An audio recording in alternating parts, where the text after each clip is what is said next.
오늘은 지난 2022년 11월 16일부터 일주일간의 말씀 묵상을 나누는 시간 갖겠습니다. 저는 여전히 다니엘을 묵상하고 있습니다. 말씀 묵상 시작합니다. 2022년 11월 16일 다니엘 7장 15절에서 28절 말씀.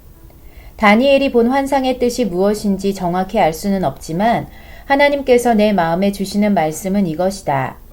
나라와 권세와 온 천하 나라들의 위세가 지극히 높으신 이의 거룩한 백성에게 붙임 바 되리니 그의 나라는 영원한 나라이라.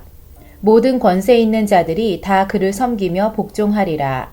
비록 이 땅에서 살아가는 동안 환난과 핍박과 고난과 시련이 있을지라도 결국에는 하나님의 거룩한 백성에게 하나님의 나라와 권세를 주실 것이라는 믿음을 갖게 해주시는 말씀이다.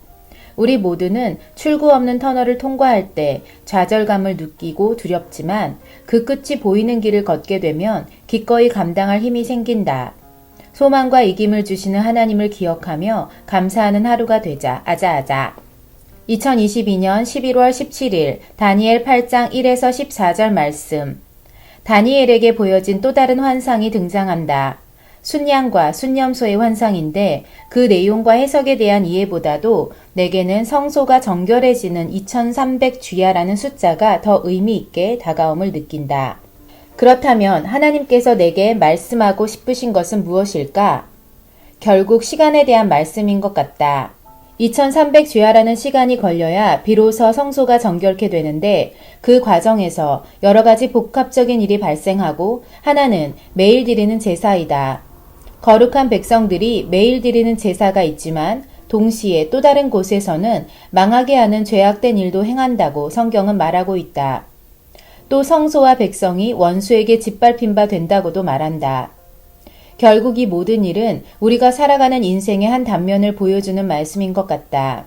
세상의 모든 사람이 하나님을 주야로 예배하는 거룩한 일만 행하는 것이 아니고 또 세상 모두가 죄악된 일을 하는 것도 아니다.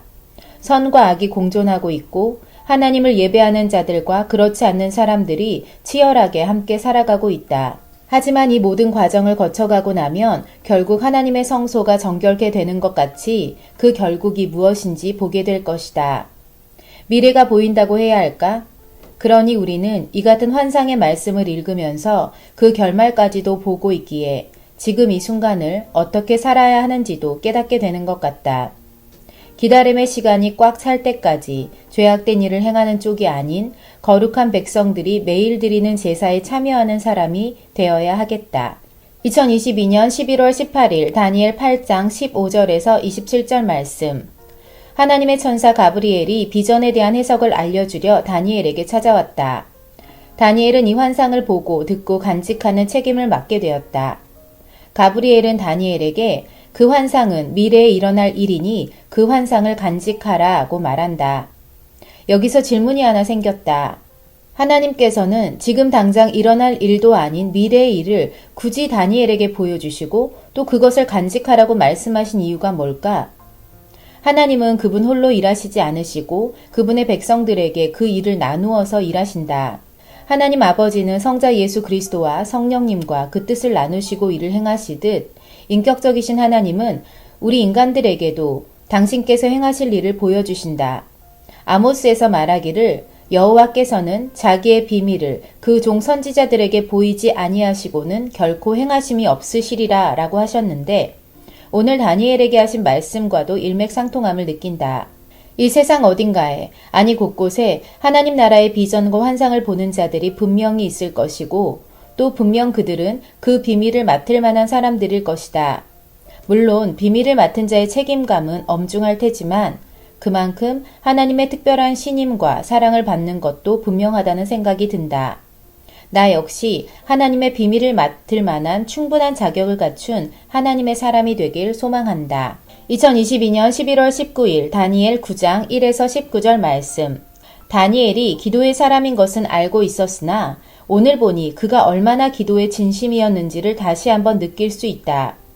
그가 선지자 예레미야의 말씀을 읽고 그 뜻을 깨달은 후 그 깨달은 말씀으로 하나님께 기도할 때 그의 모습은 정중하고 진심을 다하는 모습이었다.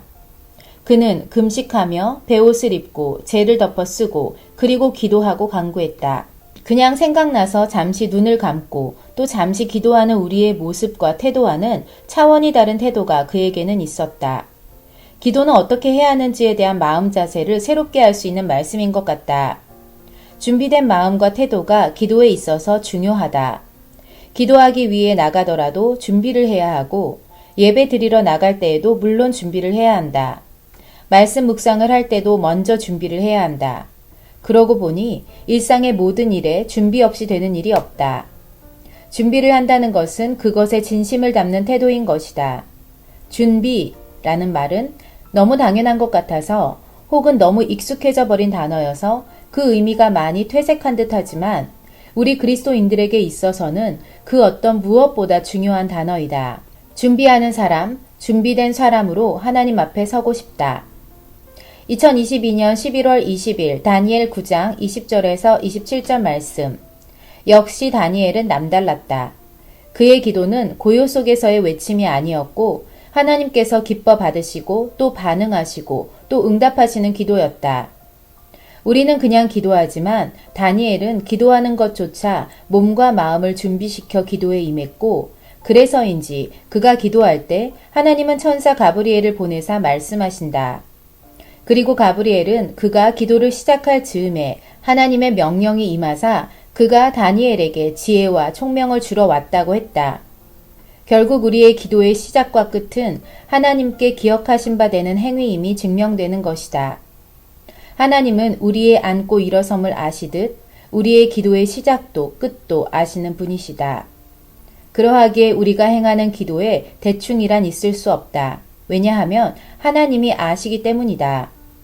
매주 수요일마다 교회에서 기도 모임을 하는데 남편과 나 이렇게 둘만 하고 있다. 하지만 나는 늘 이 기도 모임을 준비한다. 의자도 넉넉히 세팅하고 찬송가도 갖다 놓고 시작 전에 기도 제목을 정리한다. 그리고 비록 남편과 내가 둘이 한다 하더라도 또 간혹 내가 혼자 할 때도 나는 형식을 갖추어서 기도회에 임한다. 주님이 그곳에 함께 하심을 믿기 때문이다. 그래서일까? 나는 그 기도의 자리에서 주님을 만난다. 말씀하시는 하나님의 음성을 듣는 때가 많다.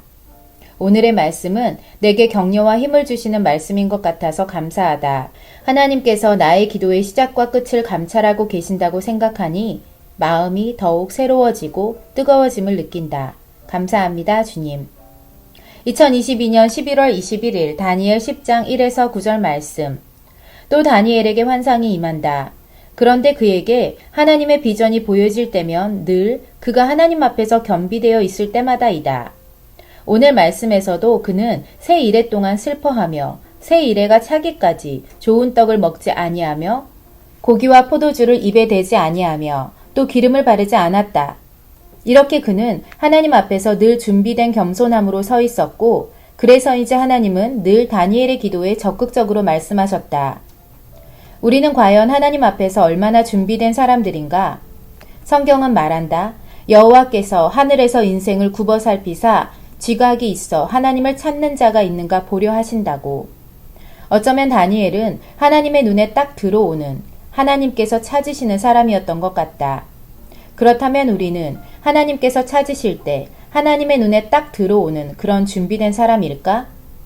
과연 우리는 다니엘처럼 하나님을 사모하고 간절히 구하며 준비된 모습으로 하나님 앞에 선 사람일까? 이 질문 앞에서 잠잠히 나를 들여다보게 된다. 그리고 내 스스로가 기도로 준비된 사람이어야 한다는 자각을 다시금 하게 된다.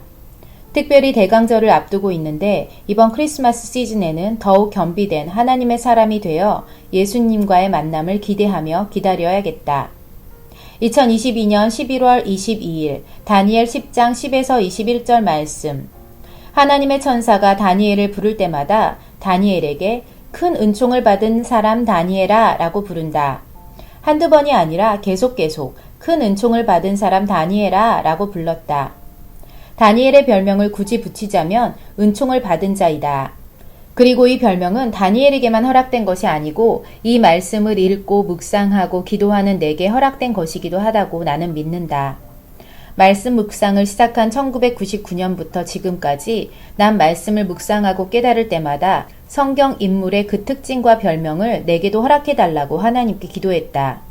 그러다 보니 성경의 수많은 인물들의 특징과 별명이 곧 나의 기도 제목이고 배우자를 위한 기도 제목이 되었었다. 그리고 다니엘의 이 별명은 2005년도 봄에 하나님께서 내게 주신 약속의 말씀 중에 하나였기에 그때부터 나는 기도했었다. 하나님, 다니엘과 같이 하나님의 은총을 입은 자가 되게 해주세요 라고. 그리고 나는 여전히 그 기도를 하고 있고 오늘 말씀을 묵상하는 이 순간 다시 그 은혜를 기억하며 감사하게 된다. 하나님이 나를 부르실 때 어느 날은 큰 은총을 받은 경수가 라고 따뜻하게 불러주신다면 나도 다니엘처럼 주저앉아 몸에 힘이 빠질 정도로 놀라겠지만 엄청 행복할 것 같다. 그렇지만 사실 지금 만나는 주님으로도 나는 행복하다.